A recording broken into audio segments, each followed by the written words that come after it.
¿Qué tal? ¿Cómo les va? Muy buen día para todos ustedes. Vamos a comenzar hoy con los teóricos de sistema nervioso. Este es uno de los temas que más preocupación genera entre los estudiantes, porque es un poco más difícil que los demás, pero ya van a ver que si uno es prolijo para estudiar, lleva la materia al día, no se pierde con detalles inútiles, no resulta tan difícil como parece. Hoy vamos a hacer una clase introductoria, vamos a hablar de algunos aspectos generales que es imprescindible tenerlos muy en cuenta para todo el estudio del sistema nervioso. La clase siguiente seguiremos con algo de ontogenia y ya después nos vamos a meter en la médula, en el bulbo, en la protuberancia, en todos los órganos del sistema nervioso central sobre todo. Ya habíamos hablado un poquito de esto en el teórico que dimos sobre inervación del miembro superior. Hicimos una pequeña introducción de qué es el sistema nervioso central y periférico, cómo se forman los nervios. Si quieren repasarlo, primero va a ser muy útil. Pero bueno, vamos a ocuparnos a lo largo de estas clases de lo que es el sistema nervioso central principalmente, porque el sistema nervioso periférico no es otra cosa que todo lo que han estudiado cuando vieron los nervios, sus plexos, algunos ganglios. Eso es el sistema nervioso periférico. En estas clases nos vamos a centrar en lo que es el sistema nervioso central. Entonces tenemos un sistema nervioso central y un sistema nervioso periférico. El sistema nervioso periférico ya lo conocen, como ya dijimos, es todo lo que han estudiado en inervación, de miembros, de tórax, de abdomen, de cabeza y cuello. El sistema nervioso central está formado por órganos que están dentro de cavidades óseas. Y esos órganos son la médula espinal, que está adentro del conducto vertebral. ¿Se acuerdan cuando dibujamos las vértebras? Entre el cuerpo, el pedículo, las láminas, quedaba encerrado, ¿qué? Un agujero que era el agujero vertebral, que tenía distinta forma en las distintas vértebras. Todas esas vértebras superpuestas forman un conducto que es el conducto vertebral. Y ahí va a estar alojada la médula espinal. Y en el cráneo, ¿se acuerdan el cráneo que era el esqueleto de la cabeza? Y tenía dos partes, la cara o esplanocráneo y el neurocráneo, que era lo que alojaba esto, el sistema nervioso central. Dentro del neurocráneo hay otro conjunto de órganos del sistema nervioso central que se llaman en conjunto encéfalo. Y esos órganos son el bulbo raquídeo también, la protuberancia,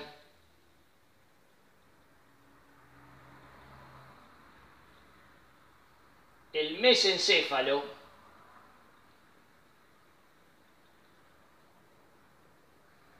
y el cerebro con sus dos partes, que son el diencéfalo y el telencéfalo.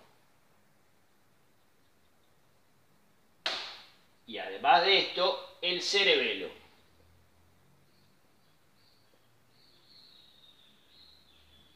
Todo esto dijimos que se llama encéfalo. Y el encéfalo está ubicado dentro del cráneo, dentro del neurocráneo. Todo esto es el sistema nervioso central. Y está cubierto, además, entre estos órganos y las cavidades óseas que lo contienen, por unas membranas que se llaman meninges, que va a ser objeto de otro teórico al final de todo esto. Entonces, sistema nervioso central y sistema nervioso periférico. También vamos a hacer otra clasificación en sistema nervioso de la vida de relación y sistema nervioso autónomo. Esto es una clasificación que también van a encontrar en los libros clásicos. Algunas de estas cosas pueden ser difíciles de entender, pero a lo largo de estas clases algo van a ir entendiendo y más van a entender en materias posteriores en la carrera, en fisiología, en farmacología, van a ver muchas de estas cosas. El sistema nervioso autónomo está formado también por estructuras centrales y periféricas y es la parte del sistema nervioso que controla las funciones de las vísceras autonómicas. Yo me voy a dormir y el aparato respiratorio y el aparato digestivo siguen funcionando. Esto es lo que controla el sistema nervioso autónomo, que a su vez podemos reconocer un sistema nervioso autónomo simpático y uno parasimpático con funciones antagónicas. Por ejemplo, en el aparato digestivo, el sistema nervioso parasimpático estimula el movimiento, el peristaltismo, relaja los esfínteres y hace que las glándulas segreguen sus productos de secreción. Y todo lo contrario hace el simpático. Ya lo vamos a entender. Y el sistema nervioso de la vía de relación es el sistema nervioso que nos pone en contacto con nuestro medio, es el más importante en anatomía. Cuando decimos sistema nervioso nos estamos refiriendo al sistema nervioso de la vía de relación. Si ustedes leen los libros clásicos de anatomía, el Rubier, el Testud, hay una clasificación antigua de los aparatos que los agrupa en aparatos de la vía de relación, aparatos de la nutrición y aparatos de la reproducción. El sistema nervioso es uno de los aparatos de la vía de relación porque nos pone en contacto con nuestro medio, junto con otras estructuras que también pertenecen a esa categoría, como por ejemplo los órganos de los sentidos. Bueno,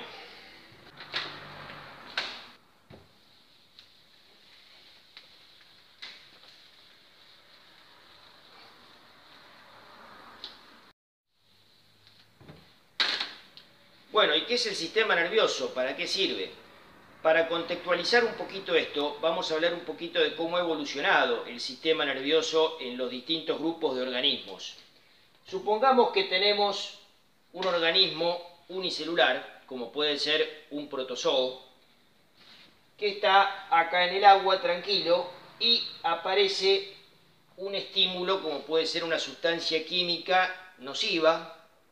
Este organismo va a percibir que hay algún peligro acá y se aleja, dispara, utilizando para moverse cilios, flagelos, pseudópodos, según sea el organismo que estamos hablando, pero se entera de que hay algún peligro acá y la respuesta es que se escapa. Todo eso ocurre en el ámbito de una sola célula.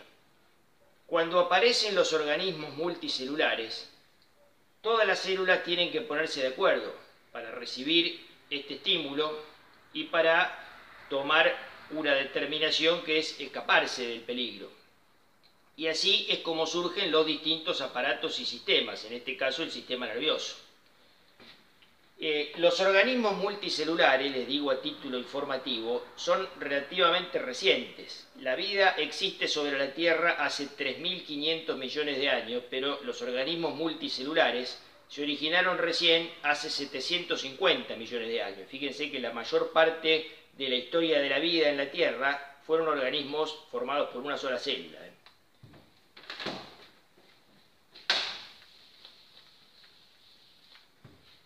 Bueno, y en algunos organismos muy primitivos, yo no sé si recuerdan de haberlo leído en el secundario, los nidarios, son las medusas, las hidras, las anémonas, los corales. Esos organismos, que lo vamos a representar así, con esta forma tubular, tienen un sistema nervioso muy primitivo, formado por un plexo nervioso subepidérmico, que lo que hace es recorrer debajo de la epidermis todo el organismo y conecta las distintas partes del organismo entre sí. Y no hay más que eso, que un plexo nervioso subepidérmico. En organismos un poquito más avanzados, probablemente también hayan leído las planarias, unos gusanitos planos. Las planarias, como esta, son platelmintos de vida libre, que viven solos. Pero nosotros, en tercer año de la carrera, en una materia que es microbiología y parasitología médica, vamos a estudiar muchos platelmintos que nos causan enfermedades. como por ejemplo los digeneos, por ejemplo las teñas, que son un grupo de platelmintos que son los cestodes.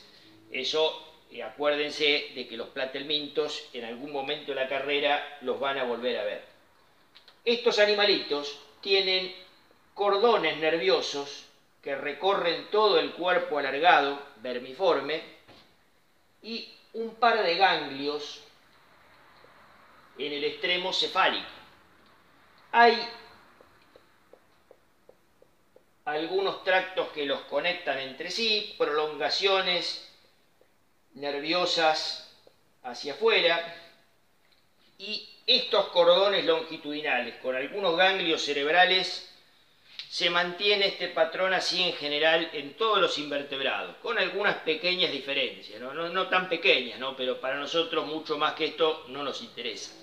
Con la excepción de los cefalópodos, pulpos y calamares, que eso sí tienen un sistema nervioso muy desarrollado, con un cerebro y órganos de los sentidos muy desarrollados. En todos los invertebrados no tenemos mucho más que esto. En los vertebrados aparece un sistema nervioso ya notablemente desarrollado, que hay dos características que son fundamentales y son diagnósticas del filo al cual pertenecemos nosotros, los cordados, que el sistema nervioso es un tubo hueco y dorsal al tubo digestivo. El resto de los sistemas nerviosos en general son ventrales al tubo digestivo. Ya vamos a ver cómo se forma cuando hablemos de ontogenia. Ese sistema nervioso central, formado por un tubo hueco dorsal al tubo digestivo, en su extremo cefálico va a tener 3 vesículas y ahí va a originar toda la estructura que está adentro del neurocráneo, todo el encéfalo. Acá en los invertebrados hay algunos ganglios cerebrales, pero muy rudimentarios. En el caso de los vertebrados tenemos un encéfalo muy bien desarrollado, con muchos órganos. Hay una gran diferencia entre lo que es el encéfalo y lo que es la médula. Acá en estas formas no.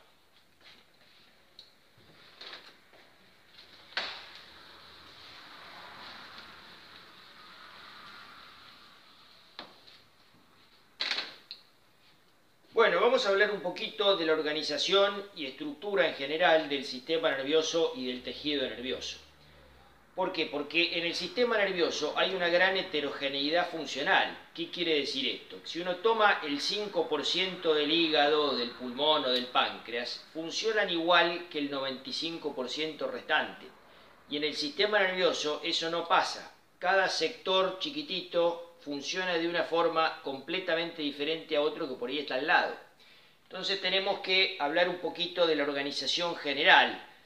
Ustedes en histología van a estudiar cómo está formado todo el tejido nervioso, los tipos celulares. En fisiología van a ver mucho de cómo funciona esto.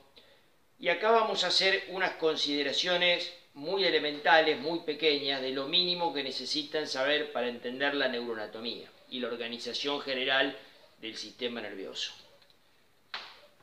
Ustedes van a ver que hay una célula que es la unidad funcional del sistema nervioso, que es la neurona. Pero no se vayan a creer que es la célula más abundante. La mayor parte de las células del sistema nervioso no son neuronas, sino que son células de la neuroglia. Los oligodendrocitos, los astrocitos, el neuroepitelio ependimario, las células de la microglia, son células que hay 10 de estas células o 50 por cada neurona, según el lugar, según el momento del desarrollo, pero son mucho más abundantes las células neurogliales que las neuronas. Bueno, ¿cómo funciona una neurona? Una neurona clásica podemos representarla así, con un cuerpo neuronal, que es el centro trófico de la neurona, donde está el núcleo, donde están las organelas, y una serie de prolongaciones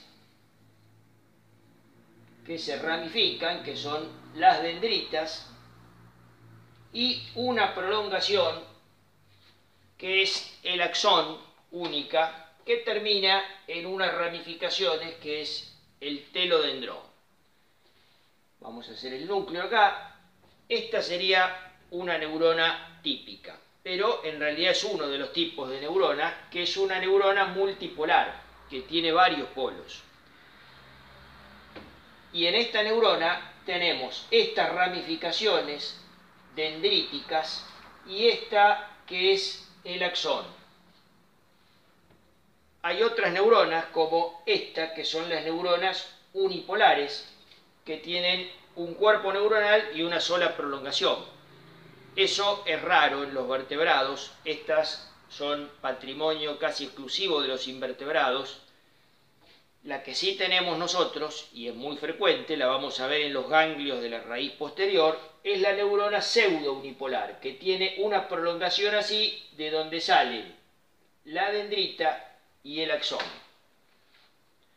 Otras neuronas son neuronas bipolares, que son así. De un polo sale una dendrita y de otro polo sale el axón. Estas no son tan comunes, pero la vamos a ver en la retina, la vamos a ver en los ganglios asociados al octavo par, o al nervio estatoacústico, ¿no? Estos son algunos de los tipos de neuronas. En las dendritas, el impulso nervioso corre así. Por eso corre en forma celulípeta. Y en el axón, así, en forma celulífuga. ¿Sí? Acá tenemos una dendrita y un axón. En la dendrita el impulso nervioso corre así, en forma celulípeta, hacia el cuerpo celular, y en el axón corre así, en forma celulífuga. ¿Sí? ¿Y qué es esto del impulso nervioso?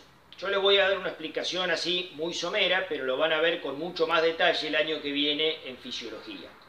Esto tiene que ver con corrientes iónicas a través de la membrana. ¿Saben lo que es un ión? Un ión es un átomo que adquiere una carga eléctrica por ganancia o pérdida de electrones, ¿no? Si es un anión va a tener carga eléctrica negativa y si es un catión va a tener carga eléctrica positiva. En una célula tenemos una distinta distribución de los aniones y cationes a ambos lados de esa membrana que, como ya dijimos, tiene una permeabilidad selectiva. Vamos a mencionar afuera al catión sodio y adentro al potasio, pero hay muchísimos otros más. Y normalmente hay una diferencia de potencial transmembrana, que es el potencial en reposo de la membrana, que ustedes van a ver que es más 70, más 80, más 90 milivoltios según el tipo de célula. En determinadas circunstancias se produce una entrada de sodio a la célula y se despolariza. Y después se va a repolarizar cuando sale el potasio, ¿no? Pero ese movimiento de cargas eléctricas genera una despolarización que se va transmitiendo por las prolongaciones de las neuronas. Esa despolarización que se transmite es el impulso nervioso. Piensen ustedes que esto acá, este pedacito de axón, es membrana y citoplasma dentro. Es una membrana con citoplasma dentro donde hay distintas concentraciones de aniones y cationes, distintas de acá que acá. Entonces esa entrada y salida es lo que provoca una despolarización que se transmite por toda la dendrita o el axón. ¿Sí?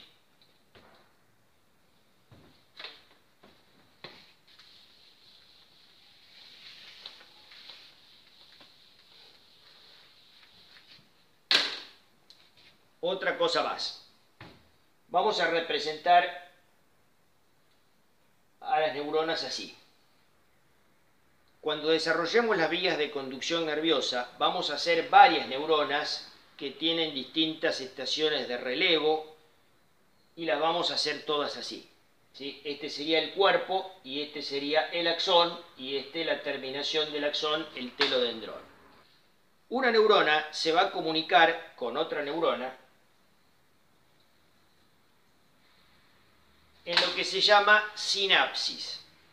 Cuando esa despolarización que viene por acá como impulso nervioso y llega acá, llega a la terminación, al telodendrón, ahí se liberan unas vesículas de neurotransmisores a este espacio que es el espacio intersináptico. Y esos neurotransmisores actúan sobre las prolongaciones dendríticas de la otra célula y generan otro potencial de acción que se transmite de la misma manera, ¿sí? Esto se llama sinapsis. Y fíjense que hay un espacio que va a ser atravesado por estas sustancias químicas o neurotransmisores. Ya van a ver que hay varios, está la acetilcolina, la noradrenalina, glicina, GABA, hay unos cuantos que los van a estudiar el año que viene. La mayoría de las sinapsis son de este tipo, son sinapsis químicas, pero hay algunas otras que son eléctricas. Una neurona en contacto con otra y pasa directamente, sin retardo sináptico, el potencial de acción. Estas sinapsis, vamos a ver que no están en cualquier lado. Están en la sustancia gris del sistema nervioso central y en algunos ganglios, no en todos los ganglios del sistema nervioso periférico. En ganglios del sistema nervioso autónomo vamos a ver que hay sinapsis, pero hay ganglios que son cuerpos de neuronas. No hay sinapsis, como la raíz que vimos en el teórico de inervación de miembro superior. Esos ganglios son ganglios que no tienen sinapsis, ¿sí? No todos los ganglios tienen sinapsis, no se confundan. Bueno, ¿y dónde están estas distintas partes de la neurona?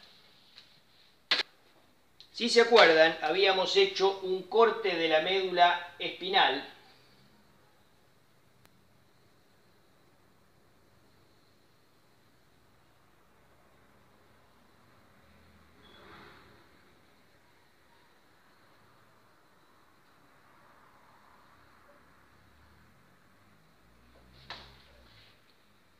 esto es posterior, esto es anterior.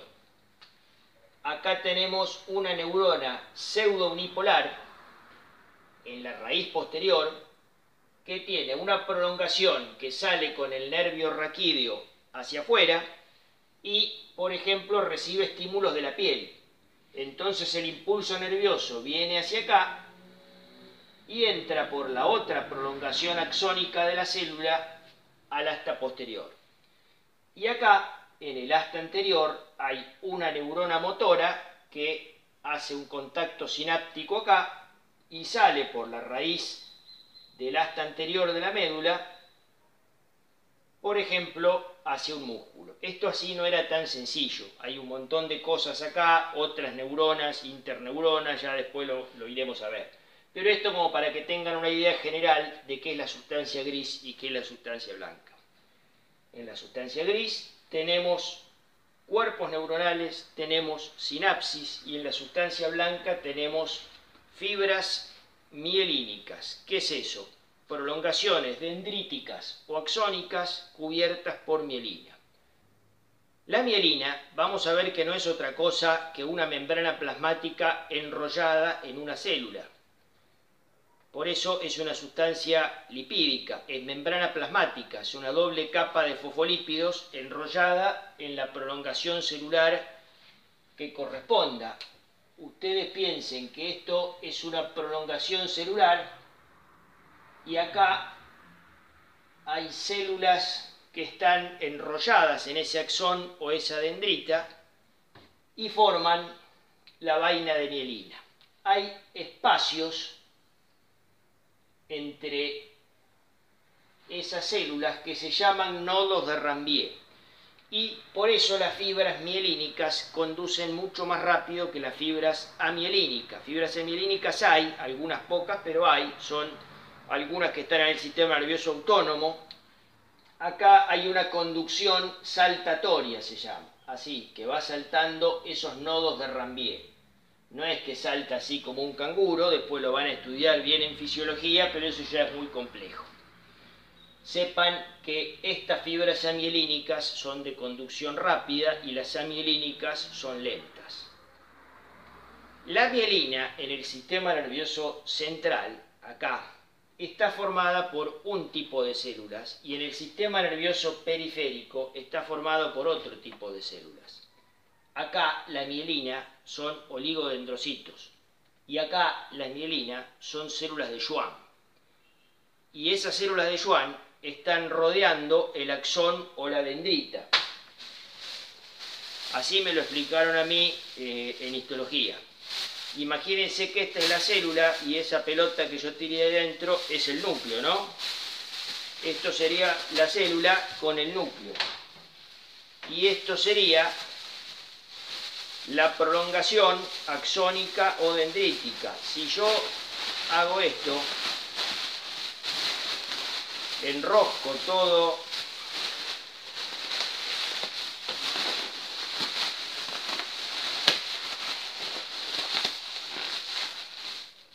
¿qué me va a quedar? Me va a quedar esto.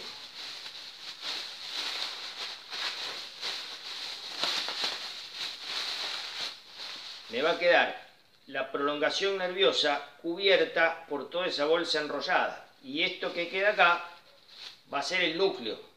Así es como se ve en los nervios periféricos.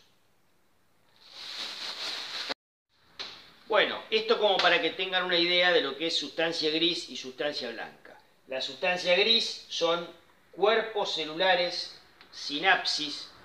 Ahí tenemos terminaciones axónicas, dendríticas, sinapsis, muchas otras células que no son neuronas, células de la neuroglia, y en la sustancia blanca tenemos fibras mielinizadas que en la médula y en el tronco del encéfalo forman distintos haces, distintas vías que llevan estímulos hacia arriba o hacia abajo. Vamos a ver que hay vías ascendentes y descendentes.